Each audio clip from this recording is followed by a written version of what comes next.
Karimnagar police commissionerate పోలీసులు మరియు తెలంగాణలోని మేడ్చల్కు చెందిన 99వ ర్యాపిడ్ యాక్షన్ ఫోర్స్ బెటాలియన్తో కలిసి కమిషనరేట్ పరిధిలోని మతపరంగా సున్నితమైన ప్రాంతాల్లో గురువారం నాడు ఫ్లాగ్ మార్చ్ కార్యక్రమం నిర్వహించారు.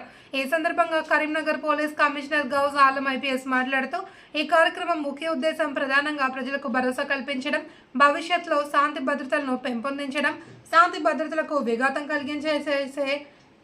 కలిగించేలా చేసే అవాంఛనీయ సంఘటనలను నివారించడం, ఆర్ఏఎఫ్ సిబ్బందికి ఆ ప్రాంతాలపై అవగాహన పెంచడమని పోలీస్ కమిషనర్ తెలిపారు.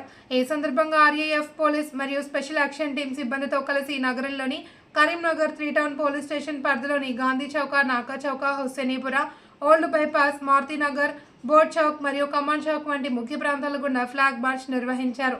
శాంతి భద్రతలను కాపాడడానికి కార్యక్రమం ముందస్తు చర్య అని కమిషనర్ వివరించారు. ఈ కార్యక్రమం వల్ల ప్రజలకు భద్రత కల్పించడంలో పోలీసుల చిత్తశుద్ధిని, సన్నద్ధతను తెలియజేస్తుంది అని ఆయన పేర్కొన్నారు.